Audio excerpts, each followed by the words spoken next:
السلام علیکم۔ عید کے موقع پر سوالات تو بے انتہا ہیں، اور کیونکہ اکثریت ہماری روایتوں سے نکل نہیں پائے، یا معاشرے میں جو کچھ چل رہا ہے، دنیا میں جو کچھ چل رہا ہے، خاندانی روایات، ملکی روایات، مسلمان کی روایات، اس سے جان چھڑانا بڑا ہی کٹھن مرحلہ ہے، اور اکثریت اس میں ناکام ہے۔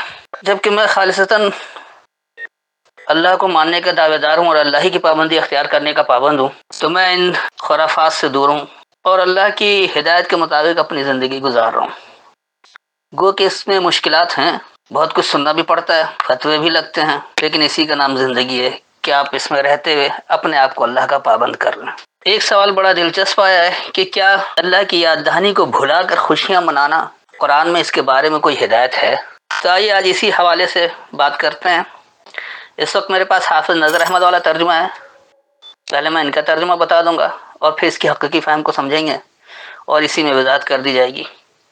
تو اس کے لیے سورہ الانعام اور اس کی آیت نمبر 44، 45، 46 ان تین آیتوں کو دیکھ لیں، یعنی 6 کی 44، 45، 46۔ پھر جب وہ بھول گئے وہ نصیحت جو انہیں کی گئی تو ہم نے ان پر ہر چیز کے دروازے کھول دیے، یہاں تک کہ جب وہ اس سے خوش ہو گئے جو انہیں دی گئی تو ہم نے ان کو اچانک پکڑا، دھر لیا، بس اس وقت وہ مایوس ہو کر رہ گئے۔ پھر ظالم قوم کی جڑ کاٹ دی گئی، اور ہر تعریف اللہ کے لیے ہے جو سارے جہانوں کا رب ہے۔ آپ کہہ دیں بھلا دیکھو اگر اللہ تمہارے کان اور تمہاری آنکھیں چھین لے اور تمہارے دلوں پر مہر لگا دے تو اللہ کے سوا کون معبود ہے جو تم کو یہ چیزیں لا دے، واپس کر دے۔ دیکھو ہم کیسے بدل بدل کر آیتیں بیان کرتے ہیں، پھر وہ کنارہ کرتے ہیں۔ یہ ہے وہ مروجہ روایتی ترجمہ۔ بات اس کے ذریعے بھی وہی ہے کہ جو لوگ یاد دہانی بھول گئے، نصیحت جو انہیں کی گئی وہ بھول گئے، تو پھر اللہ ان پر ہر چیز کے دروازے کھول دیا اور وہ خوش ہو گئے اور خوشیاں مناتے رہے، حتیٰ کہ اللہ نے انہیں اچانک پکڑا اور وہ مایوس رہ گئے۔ آج اپنے اوپر اس کو ویسے ہی لاگو کر کے دیکھ لیں کہ آپ کی زندگی کا کیا حال ہے۔ اللہ پھر ان کا انجام بھی بتا رہا ہے کہ ظالم قوم کی جڑ کاٹ دی گئی۔ پھر یہ بھی کہہ رہا ہے کہ دیکھو اگر تمہارے کان اور آنکھیں اللہ چھین لے اور دلوں پر مہر لگا دے تو کون اللہ کے علاوہ معبود ہے جو یہ چیزیں لا دے۔ ہم کیسے بدل بدل کر آیتیں بیان کرتے ہیں، پھر بھی وہ کنارہ کرتے ہیں۔ گو کہ اس روایتی ترجمے سے بھی بات بہت واضح ہے، کوئی اتنا مسئلہ نہیں، اس سے بھی سمجھنا چاہیں تو سمجھ سکتے ہیں۔ شرط یہ ہے کہ اللہ کی پابندی کرنے کا خیال ہو، اللہ کے احکامات کی مکمل فرما برداری اختیار کرنے کا یہ تصور تو کریں، پھر جا کر ان باتوں کو سمجھیں گے۔ لیکن عمل وہ کرنا ہے جو قوم کر رہی ہے، جو دنیا کر رہی ہے، چاہے وہ شرکیہ ہو یا غیر شرکیہ ہو، جیسا بھی ہو، دعویٰ یہ کرنا ہے کہ ہم قرآن کو مانتے ہیں، کہ ہم مسلمان ہیں۔ تو بہرحال میں بحث برائے بحث میں الجھنے کے بجائے کہ اس پر بھی بات کافی کی جا سکتی ہے اگر تنقیدی نگاہ ڈالی جائے، لیکن اس سے معاملات مزید الجھتے ہیں۔ تو آئیے ہم اس کے حقیقی فہم کی طرف بڑھتے ہیں کہ اللہ کیا ہے احکامات دے رہا ہے۔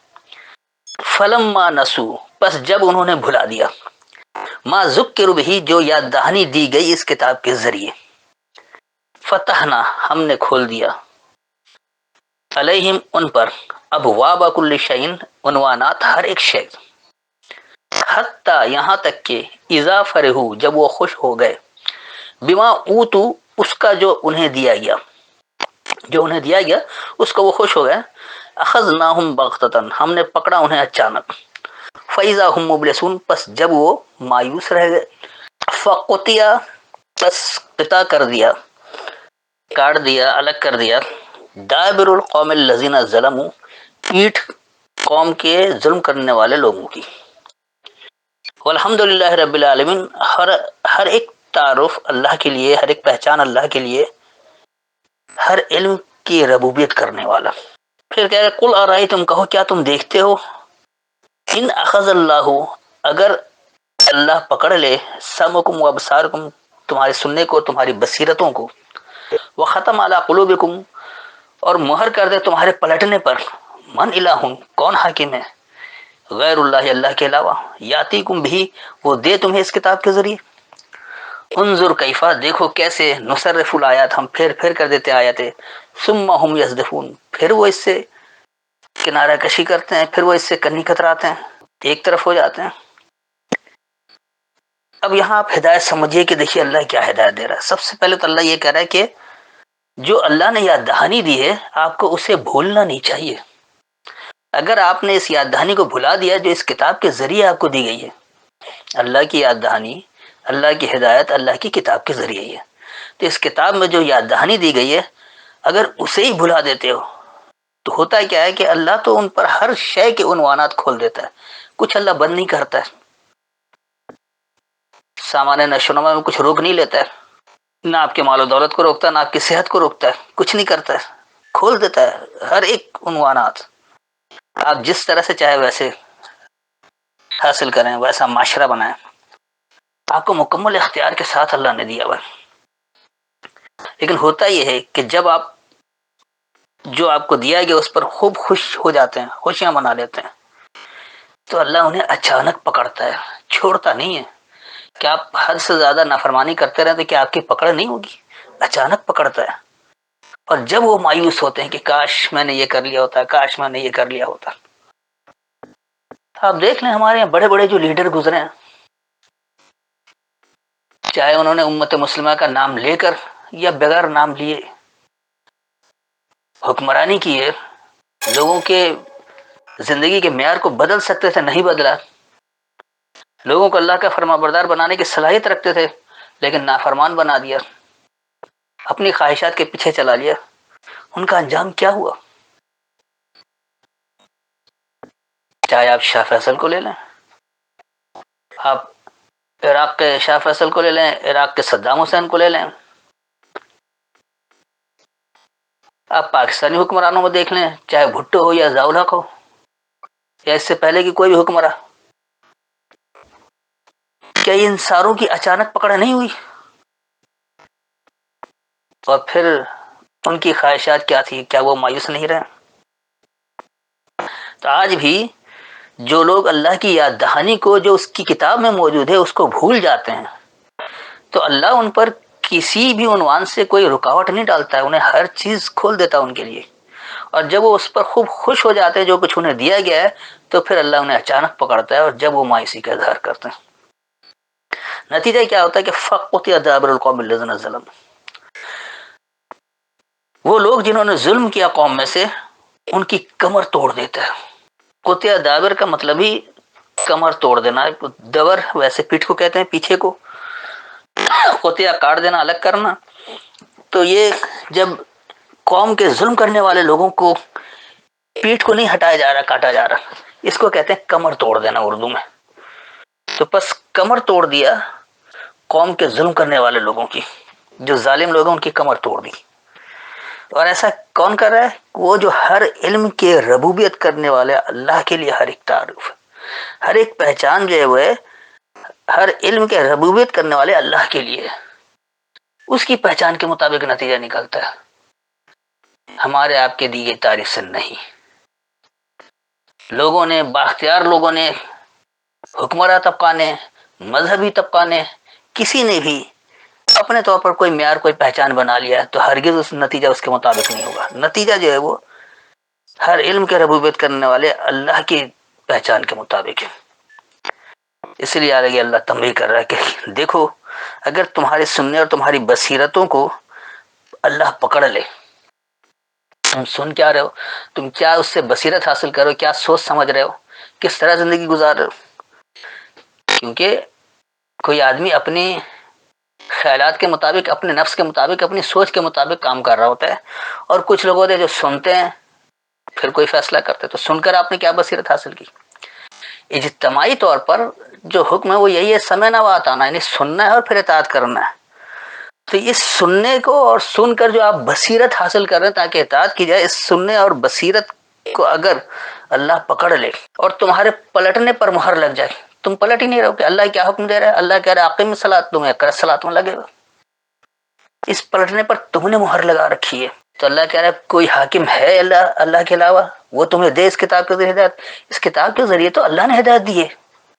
اگر آپ اللہ کی ہدایت کو اللہ کی کتاب سے نہیں لیں گے تو کوئی اور حاکم نہیں ہے جو آپ کو کوئی حکم دے سکے اور آپ اس کے تحت اپنی زندگی کو پلٹ سکیں، اپنے خیالات کو پلٹ سکیں، اپنے کردار کو پلٹ سکیں. یہ سب کچھ وہی ہوگا جب آپ ہدایت کی کتاب سے ہدایت لیں گے، جو اللہ کی دی گئی کتاب ہے. اس کے مطابق آپ پلٹیں گے، سنیں گے، بصیرت لیں گے اور اپنے آپ کو پلٹ لیں گے تو آپ کا فائدہ ہوگا۔